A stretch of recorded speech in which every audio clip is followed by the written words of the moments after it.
주말 아침에 함께 은혜의 보좌 앞에 나오신 여러분 환영합니다. 우리 함께 기도하겠습니다. 아버지 하나님, 은혜를 감사합니다. 하나님의 깊으신 은혜와 평강 속에서 저희들 한 주간 보내게 하시고 또 주말 아침을 맞이하여 복된 주일을 또 준비하며 또 위하여 기도하기 위해 저희들 은혜의 보좌 앞에 나왔습니다. 비록 멀리 떨어져서 영상으로 함께하는 시간이지만 하나님, 우리에게 동일한 은혜로 충만하게 임하여 주시옵소서. 사방으로 우겨쌈을 당한 것 같고 모든 통로가 막혀버린 것 같은 이런 때이지만, 그러나 우리의 통로는 하늘로 활짝 열려 있음을 기억하여 주님의 은혜만을 구하며 나왔습니다. 이 시간 우리와 함께하여 주시옵소서. 예수님의 이름으로 기도합니다. 아멘. 찬송가 292장 함께 찬송하겠습니다. 찬송가 292장입니다. 292장 함께 찬송하겠습니다. 주 없이 살 수 없네 죄인의 구주여, 그 귀한 보배 피로 날 구속하소서. 구주의 사랑으로 흘리신 보혈이 내 소망 나의 위로 내 영광 됩니다. 주 없이 살 수 없네 나 혼자 못 서리. 힘없고 부족하며 지혜도 없도다. 내 주는 나의 생명 또 나의 힘이라. 주님을 의지하여 지혜를 얻으리. 주 없이 살 수 없네 내 주는 아신다. 내 영의 깊은 간구 마음의 소원을 주밖에 나의 마음 네 알아주리요. 내 마음 위로하사 평온케 하시네. 주 없이 살 수 없네 세월이 흐르고 이 깊은 고독 속에 내 생명 끝나도 사나운 풍랑일 때 날 지켜주시니 내 곁에 계신 주님 늘 힘이 됩니다. 아멘.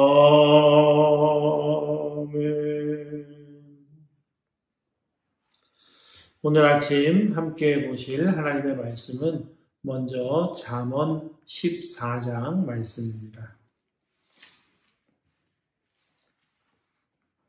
잠언 14장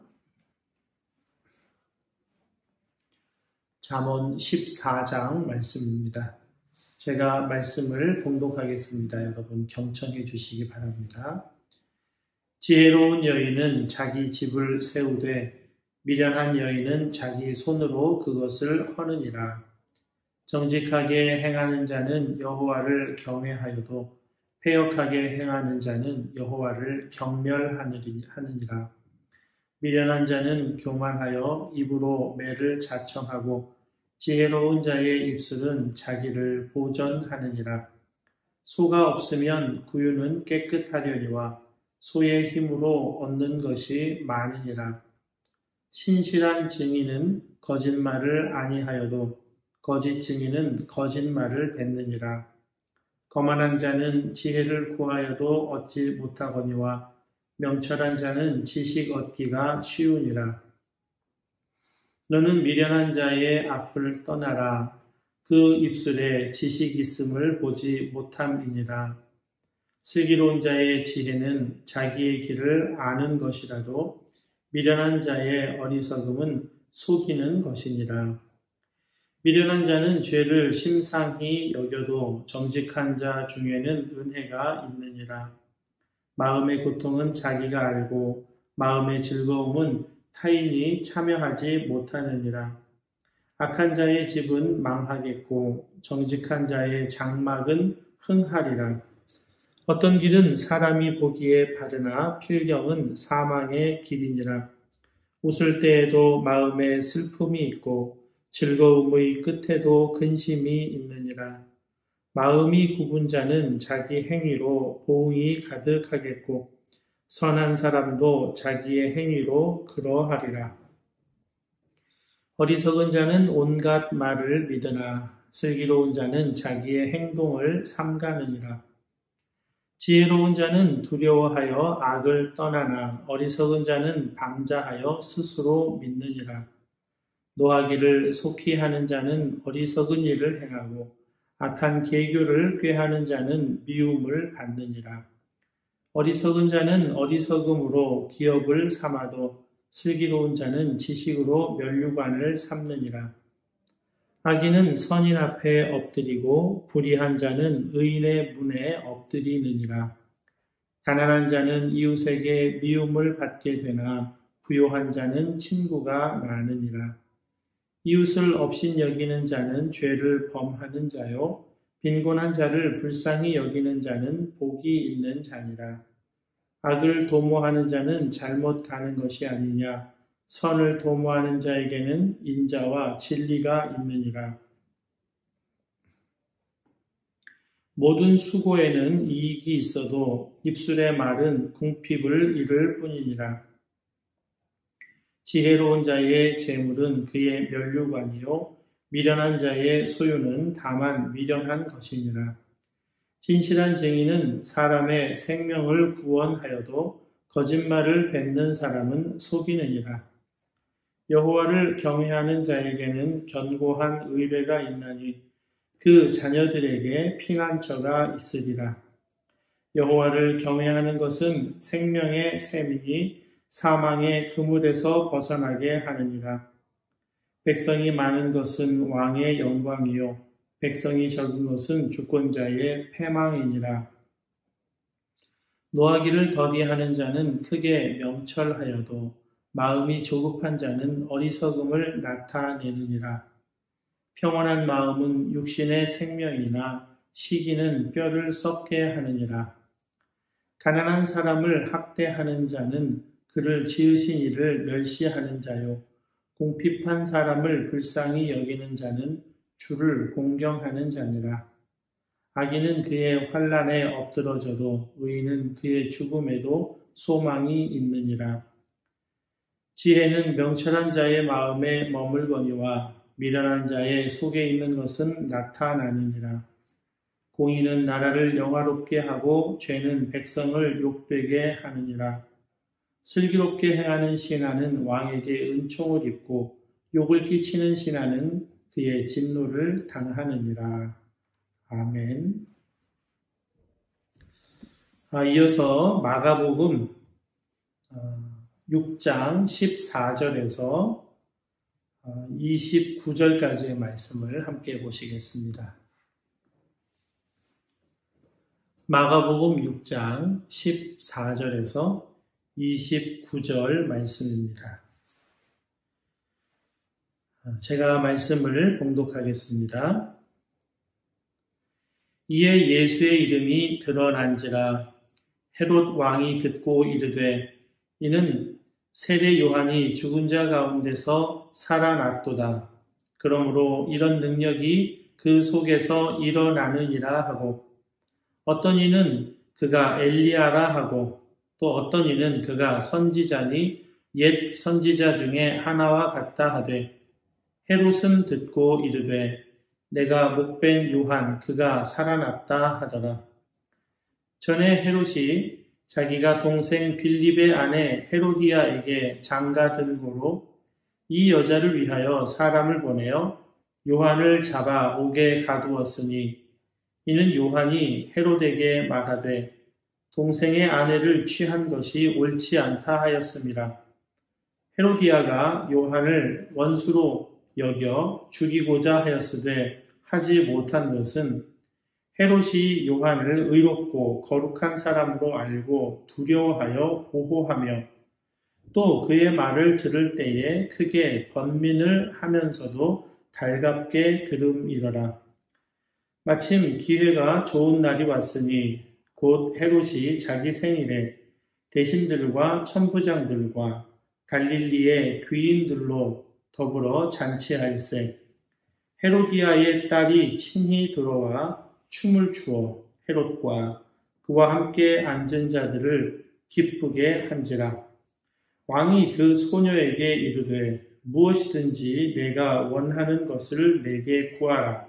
내가 주리라 하고, 또 맹세하기를 무엇이든지 내가 내게 구하면 내 나라의 절반까지라도 주리라 하거늘, 그가 나가서 그 어머니에게 말하되 내가 무엇을 구하리이까?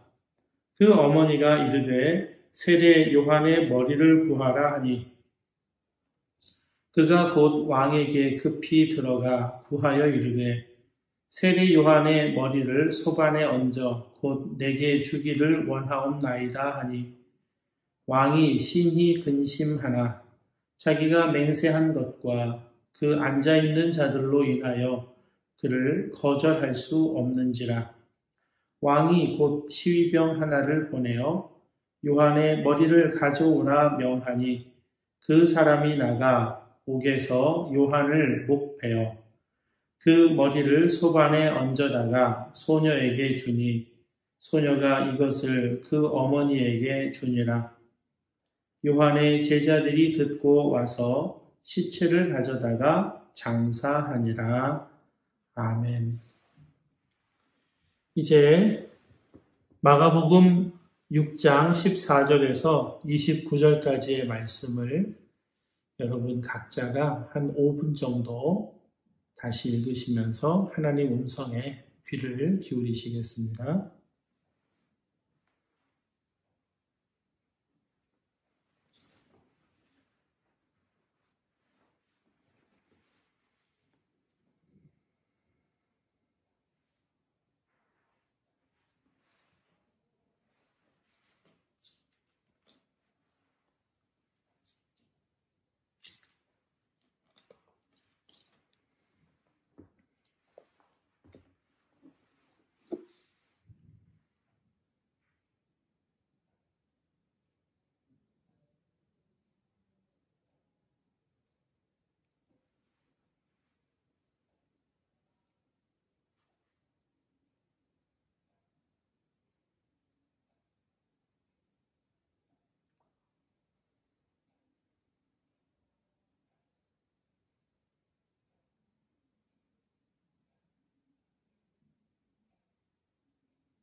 이제 잠시 말씀 나누고 각자 기도하는 시간을 갖도록 하겠습니다.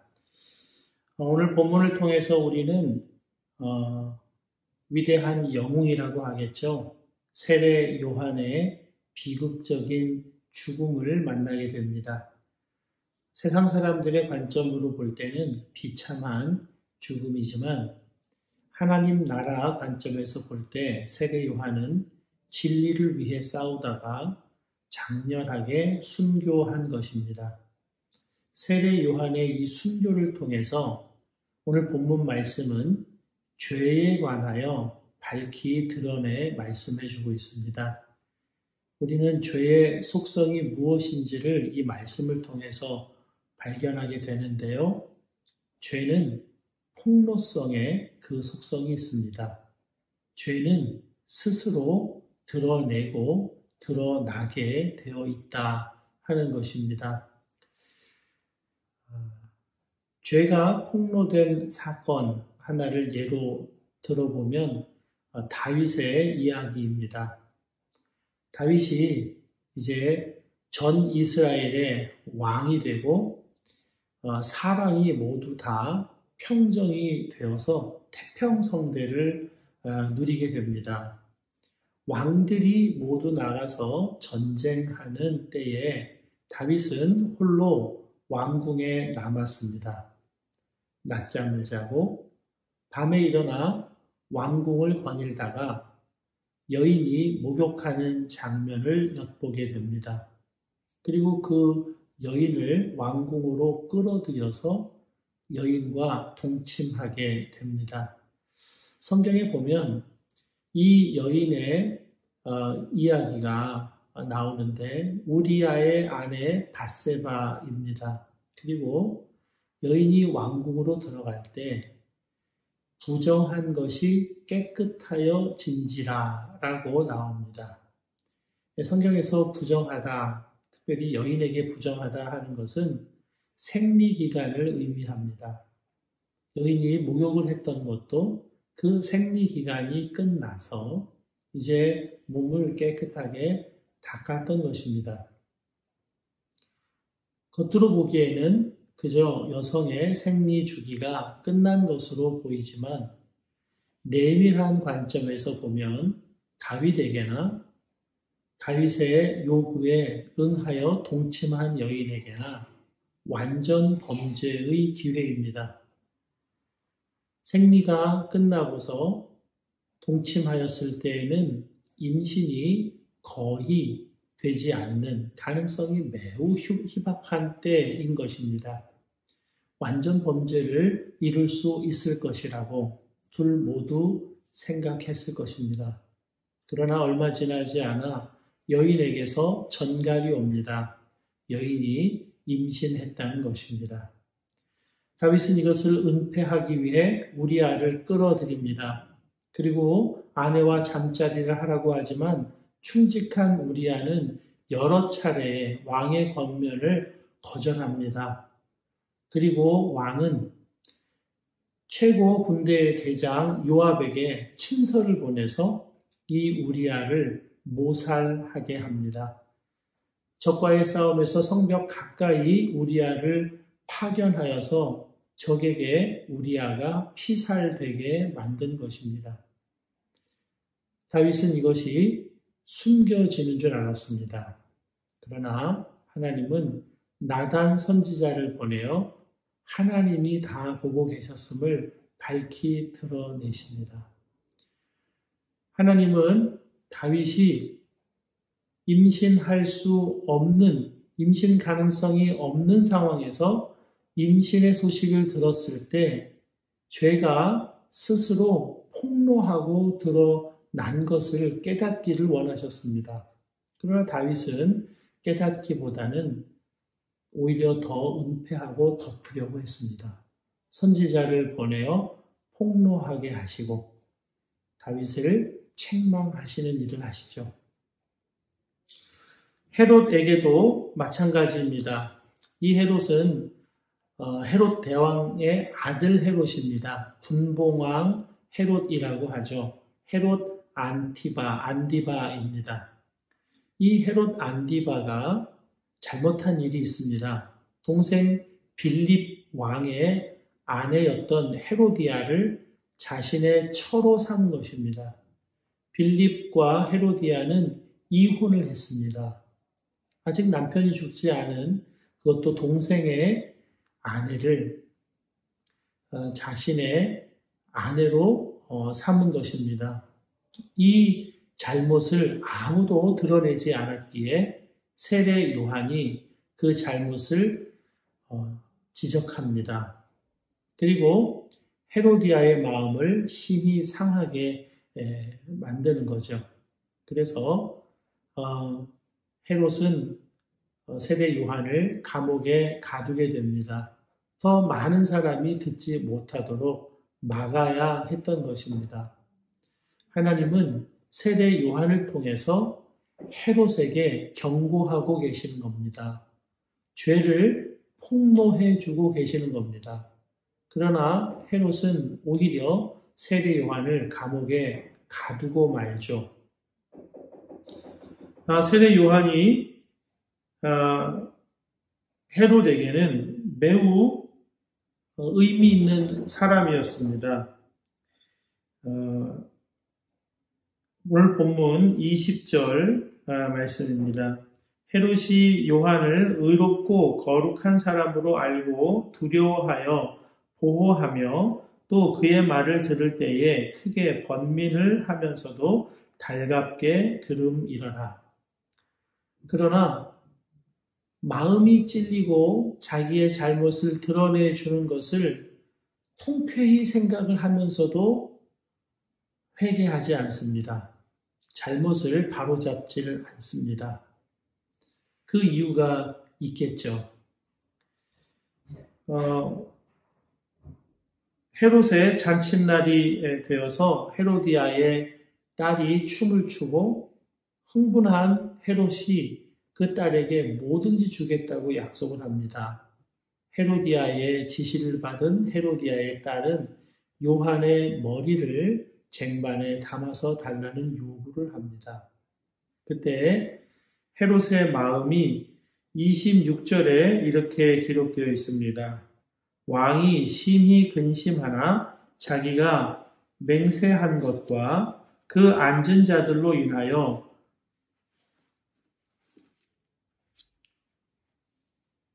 그를 거절할 수 없는지라.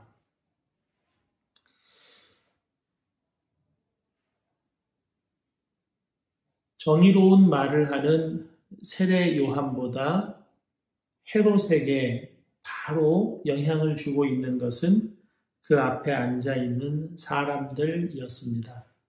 자기의 권력을 옹호해 주는 사람들, 자기의 권력을 지지해 줘야 할 사람들, 그 사람들이 세례 요한보다 훨씬 그에게 크게 다가왔습니다. 예수님의 소문을 듣고 헤롯은 세례 요한의 부활이라고 그렇게 생각을 했습니다. 자기가 목베어 죽인 헤롯이 다시 살아났다라는 것입니다. 죄가 숨겨져 있고 은폐하려고 하지만 자꾸만 그 죄의 속성은 폭로하는 것입니다. 내가 어떤 잘못을 지었는지, 어떤 죄를 지었는지 그것을 폭로하게 되는 것입니다. 이것을 봐도 자기의 죄가 떠오르고 저것을 봐도 자기의 죄가 떠오르는 것입니다. 여러분, 죄의 속성은 폭로성입니다. 하나님은 죄의 폭로성을 사용하셔서 사람들에게 은혜를 베푸시려는 것입니다. 죄가 드러날 때, 죄가 드러나 부끄럽게 되었을 때 다시 은폐하려고 하지 말고 자신의 죄를 인정하고 자신의 죄인됨을 하나님 앞에 정직하게 인정하고 회개함으로 나아가게 하시려는 것입니다. 하나님이 죄의 폭로성을 사용하셔서 아프게 하실 때 그때는 우리를 사랑하시기 때문에 그렇게 하시는 겁니다. 더 이상 죄에 매여서 죄의 노예가 되어 살아서는 안 된다라고 하는 하나님의 은혜와 사랑이 죄의 폭로성에 담겨져 있는 것입니다. 다윗은 나단을 통해 자신의 죄가 낱낱이 드러났을 때 하나님 앞에 엎드립니다. 최고의 권력자입니다. 아마 헤롯과 비교해 보아도 어마어마한 권력을 가진 자가 다윗일 겁니다. 나단 한 사람쯤 처단하는 것 아무 문제가 되지 않습니다. 그러나 자신의 죄가 폭로되었을 때 다윗은 하나님 앞에서 엎드립니다. 그리고 시편 51편에는 그의 회개의 시가 수록되어 있습니다.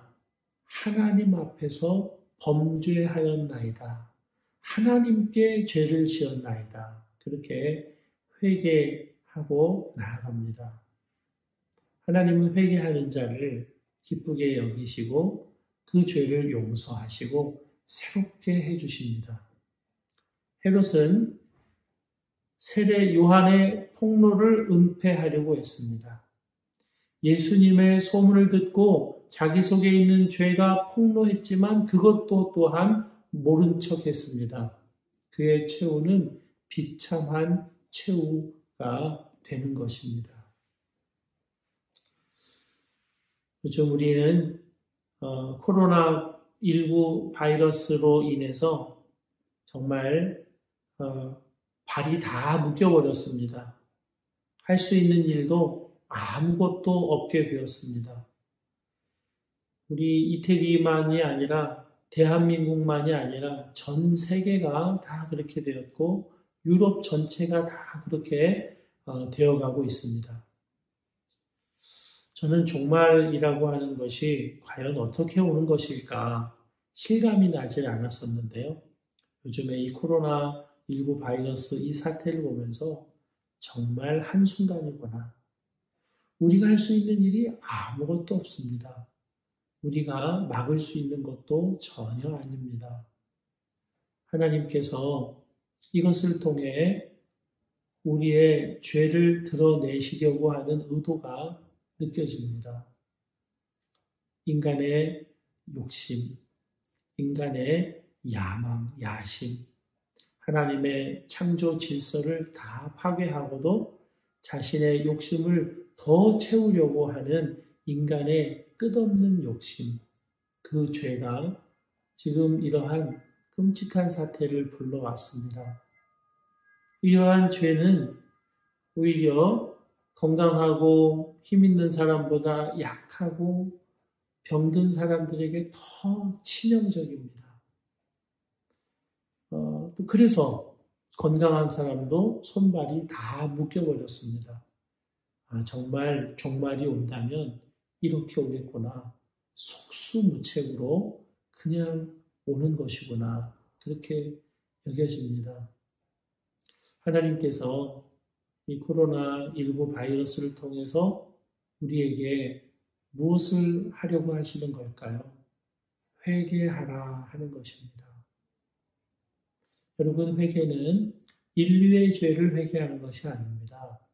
나의 죄를 회개하는 것입니다.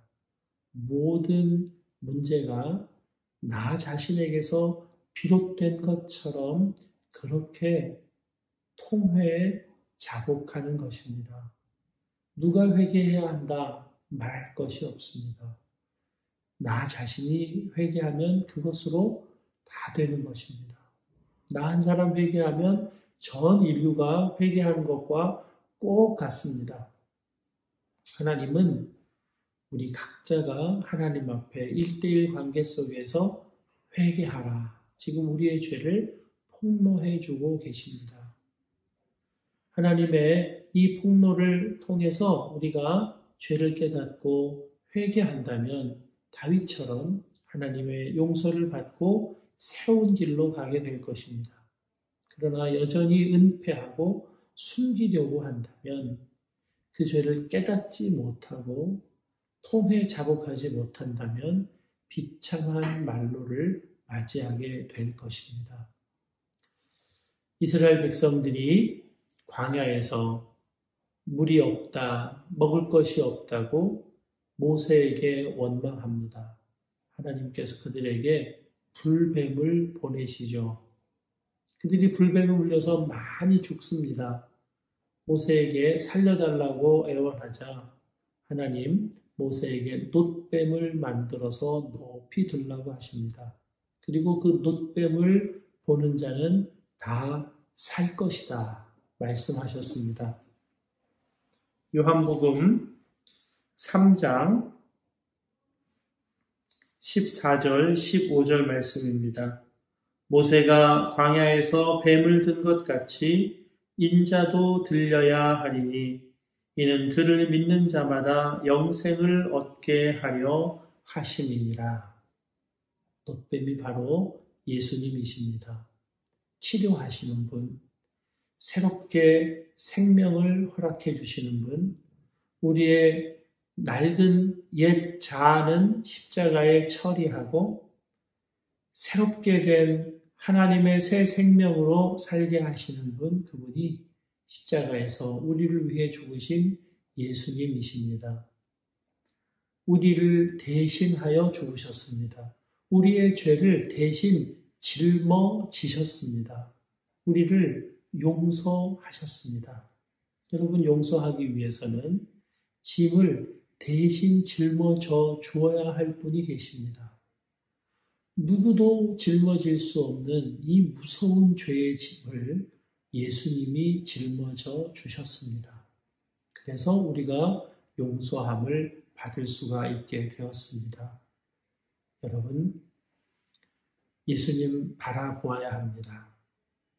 우리의 죄를 회개하고 예수님만 바라볼 때 이 코로나19 바이러스도 하나님께서 능히 치료하시고 능히 고쳐주실 줄로 믿습니다.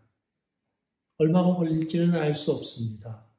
그러나 예수님 바라보는 사람들, 예수님 바라보도록 회개시키실 때 회개하는 사람들을 통해서 하나님 이 모든 일도 끝을 내주시리라 믿습니다. 정말 기도하기 좋은 때입니다. 말씀에 집중하기에 좋은 때입니다. 아무것도 할 수 없는 이때에 예수님만 바라봄으로 놀라운 새로운 생명, 새로운 세계, 새로운 세상을 열어가시는 하나님을 만나는 저와 여러분 다 되실 수 있기를 주님의 이름으로 축복합니다. 이 시간에 함께 기도하겠습니다. 말씀 의지하여 함께 기도하겠습니다. 우리의 죄에 눈을 뜨게 해주시고 우리의 죄의 비참함과 잔혹함과 더러움과 흉악함을 깨달아 알게 하셔서 하나님 앞에 전심으로 회개하고 우리의 눈을 들어 나 자신에게서 예수님께로 눈을 드는 자 되게 해 주옵소서. 함께 기도하시고요. 이 코로나19 바이러스가 더 이상 퍼져나가지 않고 하나님 막아달라고 특별히 연약한 자, 병든 자들에게 퍼져나가지 않도록 하나님 지켜달라고 기도해 주시고요. 이태리 이 땅을 하나님 지키셔서 긍휼히 여겨 주옵소서. 또한 이것을 통해 새로운 하나님의 새 나라, 새 역사가 또 쓰여지게 해 주옵소서. 우리 각자의 삶의 역사도 새롭게 쓰여지게 해 주옵소서. 우리 교회의 역사도 새롭게 쓰여지게 해 주옵소서. 그것을 위해서 기도하시고 또 여러분 각자의 기도 제목으로 기도하시다가 자유롭게 일어나겠습니다. 함께 기도하겠습니다. 아버지